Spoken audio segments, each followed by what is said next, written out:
સુરતમાં Kim Mandvi state highway પર 65 number પર ટોલ ટેક્સ મુદ્દે સ્થાનિકોમાં ભારે રોષ જોવા મળ્યો છે। જાબ અને ઝરપણ ગામ વચ્ચે બનાવાયેલા ટોલ બૂથ પર સ્થાનિકો પાસેથી ટોલ વસૂલાવતા ગ્રામજનો વિરોધ પર ઉતર્યા છે।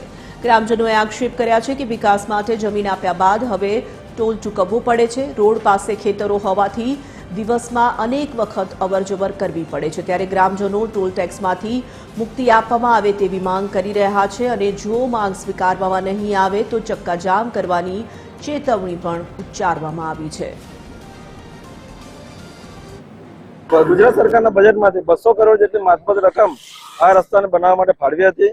ત્યારબાદ આ મહિનાની 12 તારીખે અહીંયા બબ્બે ટોલ નાકા જે 46 કિલોમીટર માંડવી કીમની વચ્ચે જે રસ્તા એની અંદર 2 ટોલ નાકા ચાલુ કરી દેવામાં આવ્યા છે।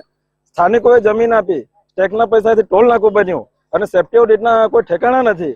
સ્થાનિકોને અહીંથી પસાર થવા માટે પણ ટોલ નાકું ભરવું પડે છે। જો અમે જ જમીન આપી, અમે ટેક્સ આપ્યો તો આ ડબલ ટેક્સ શેના માટે? જ્યારે આખા રોડનું જે કામ ચાલતું હતું અને આખા રોડનું એ લોકોએ કામ ચાલુ કરીને ટોલ નાકું બનાવવામાં આવ્યું, હજુ તો ટોલ એ લોકોએ રોડ આખો તૂટી ગયો અને પહેલા એ લોકોએ ટોલ ચાલુ કરી દીધું છે।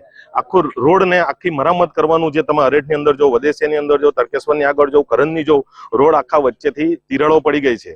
જો 200 કરોડની વાત જો મોટા સત્તાધીશો પક્ષો કરે છે કે પાણી રેડીએ તો આખું પાણી રેડાઈ જાય આખા રોડ પર, એટલે સુધીનો સારો રોડ બન્યો છે, તો આ શું છે? આ કેવો ભ્રષ્ટાચાર છે આ રોડની અંદર, સરકારની અંદર?